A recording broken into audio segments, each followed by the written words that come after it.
യുഡിഎഫിന്റെ തെരഞ്ഞെടുപ്പ് പ്രചാരണത്തിനിടെ തൊഴിലുറപ്പ് തൊഴിലാളികളെ അപമാനിച്ചതിൽ തൊഴിലാളികൾക്കിടയിൽ പ്രതിഷേധം ശക്തമാണ്. അധ്വാനത്തിന്റെ വിലയേറിയാത്തവരാണ് പരിഹസിക്കുന്നതെന്നും അപമാനിച്ചവർക്കുള്ള മറുപടി തെരഞ്ഞെടുപ്പിൽ നൽകുമെന്നും തൊഴിലുറപ്പ് തൊഴിലാളികൾ പറയുന്നു. കാണാം ജനശബ്ദം. നമ്മളെ പണിയെടുത്തൊരു സ്വയിപ്പാക്കുന്ന സംവിധാനം അവർക്കുണ്ട്. നമ്മൾ ഇരിപ്പാന്ന് പിന്നെ എപ്പോഴും ഇങ്ങനെ കണ്ടത്ത് വന്നിരുന്ന് അടിയടി ഇരുന്ന് സമയം കൂട്ടുന്നന്ന് ഇവർക്ക് ഈ തൊഴിൽ കൊടുക്കാൻ പാടില്ല. 100 ദിനം തൊഴിലിന് കുറച്ച് കൊണ്ടുവരണം. നമുക്ക് 100 പോരാ, 200 പണിയും കിട്ടണമെന്നില്ല നമുക്കൊരാഗ്രഹമുണ്ട്. അത് നമുക്കിപ്പോൾ 100 പണി ഇപ്പോൾ തരുന്നുണ്ട്, കൃത്യമായ ശമ്പളവും കിട്ടുന്നുണ്ട്. പിന്നെ ഇലക്ഷൻ LDF ജയിച്ചാലേ നമുക്ക് ഇവിടെ എന്തെങ്കിലും നാളേക്ക് വേണ്ട ഒരു കാര്യം കിട്ടണമെങ്കിൽ LDF ജയിക്കണം. അവർ ഓഫീസിലിരിക്കുന്നവർക്ക് എന്തറിയ വരുള്ളൂ. നമ്മളെ കാര്യം അവരെന്തറിഞ്ഞു? ഓഫീസിലിരിക്കുന്നവർ 5 മണി ഇരുന്ന് ശമ്പളം നമ്മൾ രാവിലെ വൈകുന്നേരം 80 വയസ്സായതിൽ 30 വയസ്സിലെ പെണ്ണുങ്ങളൊരു പണിയെടുക്കുന്നുണ്ട്.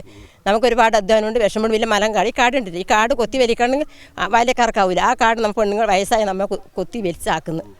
ഈ സ്വീപ്പാക്കിയവരെ കൊണ്ട് ഒന്നും കൂടെ അവരെ കൊണ്ട് നല്ലത് പറയിക്കാൻ വേണ്ടി നമ്മൾ തയ്യാറെടുത്ത് നിൽക്കുകയെന്നിപ്പം. അവരെന്തോ രാവിലെ പോകുന്ന വൈകുന്നേരം വന്ന് വെയിലുള്ളൂ, അവർക്കൊന്നും പ്രശ്നമില്ല. അങ്ങനെ അങ്ങനെ ഇരുന്നോളാം, ശമ്പളം മേടിച്ചോളാം, വീട്ടിൽ ബാങ്കിലിട്ടോളാം. എന്ത് ബാങ്കിൽ 320 രൂപ കൊണ്ട് ഒരു ദിവസം ജീവിക്കാനേ ആവില്ല, ബാങ്കിലിടാൻ ആർക്കും ആവില്ല. ബാങ്കിൽ അട്ടിക്ക് പൈസ ഇടുന്നതായി അവർ പറയുന്നത്. LDF ജയിച്ചിട്ട് പിന്നെ അധികാരത്തിൽ വരണം, എന്നാൽ മാത്രമേ നമുക്ക് ഇനി മറുപടി കൊടുക്കാൻ പറ്റുള്ളൂ. നമുക്കൊരു യൂണിയൻ രൂപീകരിച്ചിന് തന്നെ ഈ പിന്നെ നമ്മളെ പാർട്ടിയാണ്, അല്ലാതെ ഉണ്ട് ഇപ്പോൾ ഉണ്ണിത്താനല്ല. നമുക്കിപ്പോൾ എന്തെങ്കിലും ഒരു ഇപ്പോൾ പിന്നെ രാവിലെ 8 മണി മുതൽ 5 മണി വരെ പണിയെടുക്കണം എന്നുള്ള ഒരു ഇതാണ് ഇവരെ. മറ്റിപ്പോൾ ഈ 5 വർഷക്കാലം ഈ ഉണ്ണിത്താൻ ഭരിച്ചു എന്നല്ലാണ്ട് ഇതുവരെ ഒരു MP നമ്മളുടെ കണ്ടിട്ടുമില്ല, വന്നിട്ടുമില്ല. പുറത്ത് അധിക പേര് നമ്മളെങ്ങനെ സ്വീപ്പാക്കുന്നത് തന്നെ എന്തെന്ന് പറഞ്ഞാൽ നമ്മളോട് തന്നെ പറയുന്നുണ്ട്. പിന്നെ നിങ്ങൾ ഇന്ന് ഇരിക്കാനല്ലേ പോകുന്നത്, നിങ്ങൾ തൊഴിലെടുക്കാനല്ലല്ലോ പോകുന്നതെന്ന് പറയുന്നുണ്ട്. പക്ഷെ നമുക്കിവിടെ വന്നാലേ നമ്മളെ അവസ്ഥ അറിയൂ, നമ്മൾ എങ്ങനെ പണിയെടുക്കുന്നുണ്ട് എന്നുള്ളത്. അപ്പോൾ അത്രയും കഷ്ടപ്പാടുണ്ട്, പണിക്ക് നല്ല കഷ്ടപ്പാടുണ്ട്. നമുക്കിപ്പോൾ യൂണിയനെല്ലാം വന്നുകൊണ്ട് അതുകൊണ്ടാണ് നമുക്കിപ്പോൾ ഇത്രയും ഒരു ശക്തി വന്നത്. നമുക്ക് തന്നെ തൊഴിലാളികൾക്കൊരു ബലം വന്ന പോലെയാണ്. ഇവർ യൂണിയൻകാരുടെ സമീപനവും എല്ലാം നല്ല ഇതിലുണ്ട്. പിന്നെ LDF ജയിച്ചു കഴിഞ്ഞാൽ നമ്മൾ ഇതുണ്ടാവും, എന്തായാലും നമ്മളൊരു ഇത് കാണിക്കും അവിടെ ഉണ്ട്. പല ഇപ്പം എല്ലാം പിന്നെ സോഷ്യൽ മീഡിയയിലെല്ലാം വരുന്നില്ലേ, പക്ഷെ നമ്മൾ അത് കാണുന്നുണ്ട്. എന്നാലും നമ്മൾ എന്നാ പ്രതികരിക്കേണ്ടത് നമുക്കറിയില്ലല്ലോ. നമ്മിങ്ങനെ തൊഴിലെടുത്തിട്ട് ഇങ്ങനെ പോകുന്നതല്ലാണ്ട് നമുക്കൊന്നും പ്രതികരിക്കാൻ ഒരിതില്ലല്ലോ, കിട്ടുന്നില്ലല്ലോ. അതെ. അവർ ഉണ്ണിത്താൻ ഇപ്പം നമുക്ക് ഇപ്പോൾ MP ആയിട്ട് ഇതുവരെ നമ്മൾ ഒരിക്കൽ കാണുമോ, നമ്മുടെ നാട്ടിൽ വരുമോ, ഒന്ന് അന്വേഷിക്കുമോ, അല്ലെങ്കിൽ എവിടെയെങ്കിലും ഒരു പിന്നെ എന്തെങ്കിലും ഒരു പരിപാടി ഉണ്ടെങ്കിൽ അയാൾ നമ്മളെ തൊഴിലുറപ്പിനെ കുറിച്ചിട്ട് ഇന്നും ഒരു വാക്ക് സംസാരിച്ചിട്ടില്ല. അത് സത്യമാണ്. ഇതന്നെ നമ്മൾ കേൾക്കുന്നില്ലേ, പക്ഷെ ഇതുവരെ ഒന്നും ഉണ്ടായിട്ടില്ല. പിന്നെ ഇല്ല, അവരേൽ ഇപ്പം നമുക്ക് ഇല്ല. എന്താ പറഞ്ഞാൽ ഇപ്പം നമുക്ക് LDF ജയിച്ചാലേ നമുക്ക് പരിപൂർണ്ണ ഒരു ഇത് ഉണ്ടാവുള്ളൂ എന്നാണ് എൻ്റെ വിശ്വാസം. ഇത് ജയിച്ചു കഴിഞ്ഞാൽ നമ്മൾ അതിന് തക്കതായ മറുപടി എല്ലാവരും കൊടുക്കും. ശരിക്കും സങ്കടമാണെന്ന് തോന്നിന്. പിന്നെ നമ്മുടെ തൊഴിലാളികളെ കൂട്ടത്തിൽ പിന്നെ കൂടിച്ചേരുന്നത് ശരിക്കും LDF സർക്കാർ മാത്രമാണ്. പിന്നെ UDF സർക്കാരിന് ഇതുവരെ ഒരു തൊഴിലാളികൾക്ക് വേണ്ടി സംസാരിച്ചിട്ടില്ല. ഇവിടുന്നിപ്പം പിന്നെ P. കരുണാകരൻ MP കാസർഗോഡ് ജില്ലയിൽ നിന്ന് പോയതുകൊണ്ട് മാത്രമാണ് നമുക്ക് പിന്നെ ആടെ ശബ്ദം ഉയർത്തിയത് കൊണ്ട് മാത്രമാണ് നമുക്ക് ഇവിടെ കൂലി വർദ്ധിപ്പിക്കാനും ഇല്ലതും പിന്നെ തൊഴിൽ സമയത്തിൻ്റെ ഒരു ചെറിയ ഇതുണ്ട്, അതും എല്ലാം കൂടെ പിന്നെ ഈ LDFൻ്റെ നേതാക്കൾ ആടെ ചെന്നാലേ അവർ സംസാരിക്കുള്ളൂ. UDFൻ്റെ ഈ ഉണ്ണിത്താനൊന്നും ഇതുവരെ ഈ ഭാഗത്ത് കണ്ടിട്ടില്ല, നമ്മൾ ഇതുവരെ കണ്ടിട്ടില്ല MP-നെ.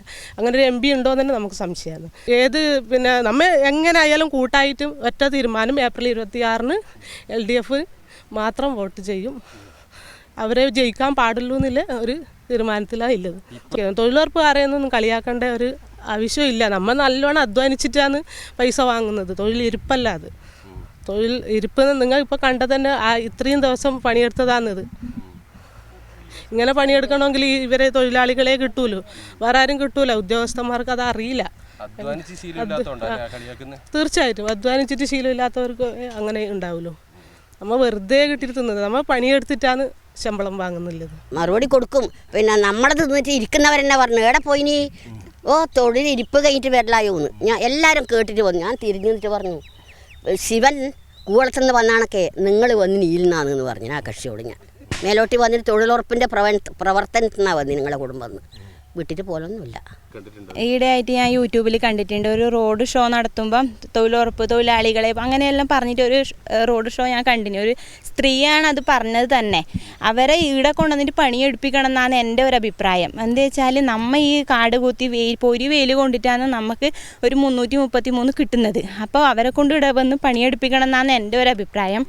പിന്നെ നമ്മളെ തൊഴിലാളികളെ ശബ്ദം പാർലമെൻറ്റിൽ കേൾക്കണമെങ്കിൽ ബാലകൃഷ്ണ മാഷ് തന്നെ അടുത്ത MP ആയിട്ട് വരണം എന്നാണ് എൻ്റെ ഒരു അഭിപ്രായം.